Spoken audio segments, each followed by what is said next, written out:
everybody. My name is Connor Lynch with Westwood Media Center. Today, we're going to be continuing our series of interviews with chair people and department heads and directors in order to figure out the impacts that the COVID-19 crisis has been having on different aspects of the way of life in Westwood. With me today is the chair of the school board committee and school building committee, I should say, as well as a member of the school committee, Maya Plotkin. So, Maya, thank you for coming on and talking to us today.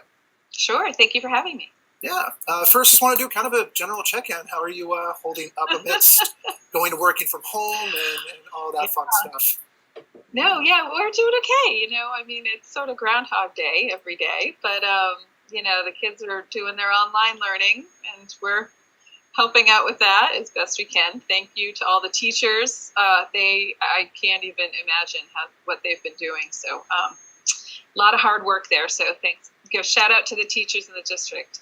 But otherwise, we're hanging in. Absolutely. It's been a big step up, I think, for everybody. And I'm sure that, like I said, to pretty much every person that we've talked to, we're all going to come away a lot better at technology because of this. So it helps out a little bit. Absolutely. So obviously a big thing that's been talked about in the town for the past couple of years is the school building project. And I wanted to talk a little bit about the current status of it. There was a meeting back on, I believe it was March 20th, and some decisions were made back then. I was wondering if we can get just a very quick recap of what happened at that meeting and what the project looks like at the moment. Sure. So as you may recall, back in February, our architects, Doran Whittier, presented 15 project options to the School Building Committee, or the SBC. And from those 15 options, at that meeting you referenced, the SBC selected 7 options to move to a short list for further study. So these options are one option that simply renovates the existing Hanlon School to bring it up to code. One option that brings a new Hanlon School just for the Hanlon population. One option that renovates and adds on to the existing Hanlon to consolidate Hanlon and Sheehan. 2 options for a new school at the Hanlon site that will consolidate Hanlon and Deerfield.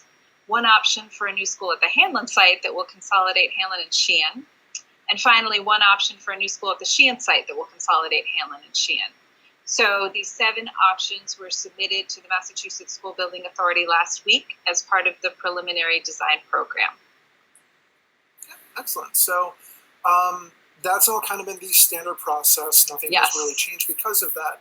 I'm wondering if you could talk a little bit about, have there been any effects or any changes that COVID-19 or this whole process of people working from home or anything has had on the overall project so far? So at this point, COVID-19 has really only affected the way we run our meetings. Because we can't have in-person meetings, we're having meetings via video conferencing like everybody else. However, as you know, all of the SBC meetings and subcommittee meetings are open to the public. So to ensure that we continue to conduct our meetings with the full transparency that we have been, we're now live streaming our video conferences so the public can virtually attend our meetings. The live stream is available on the School Building Project's website at the time of each scheduled meeting. Okay, so kind of par for the course what everybody else is doing, but the overall project so far you would say has not been impacted, none of the designs or anything like that, you would say?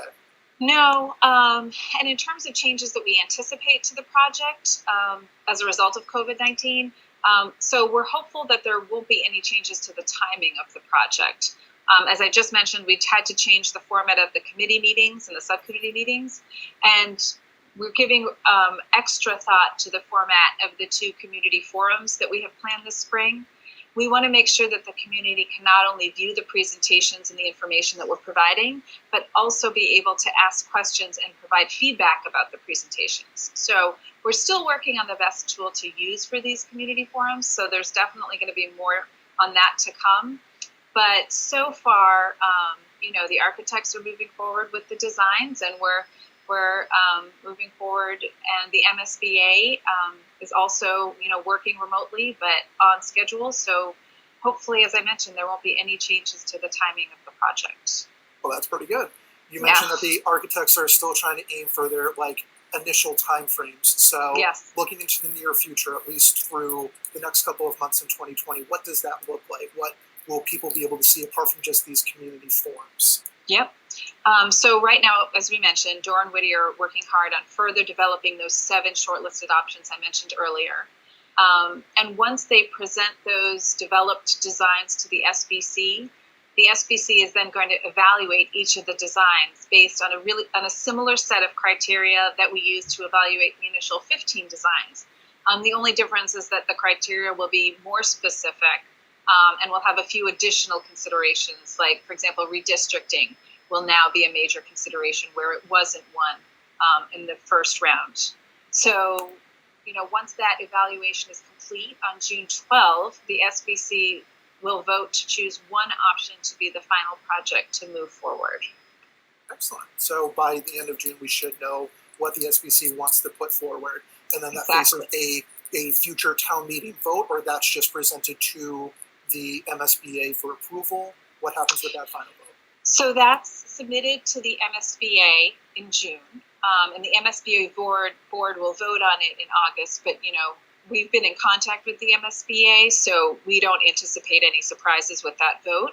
And then Dora and Whittier will take the next 9 months really to do schematic design on that project, and that's a very clearly, you really flush out this design, and we get some pretty good cost estimating with respect to this design. So we're hopeful that in next spring in 2021, that's when the fully thought out, fleshed out, costed design will be presented to the town for the vote.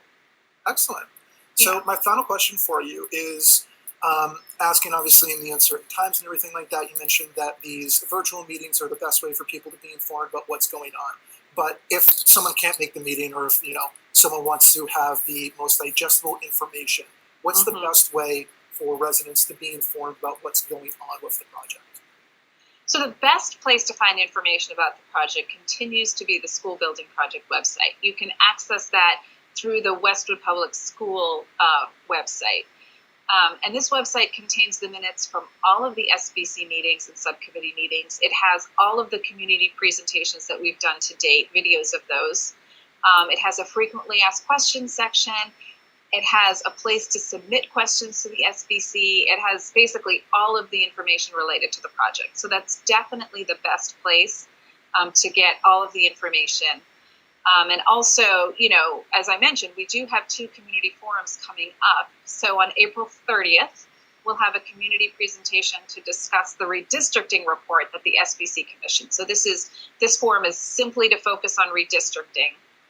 And at that time, the community will have a chance to see what effect a Hanlon-Deerfield consolidation will have on the town, and a Hanlon-Sheehan consolidation will have on this town, and the school district lines, and how it's going to work. And of course, as I mentioned, we're trying to figure out a way for the community to ask questions about it, about the report, and provide feedback. And then the second community forum will be on June 2nd. And this is the community presentation where we present the final project option that the school building committee is considering. The architects will present the design in detail. And again, the community will have the opportunity to ask questions, provide feedback. And it's worth noting that this is all happening prior to the SBC's vote on June 12th. So the feedback, is critical. So definitely everyone should mark their calendars for both April 30th and June 2nd.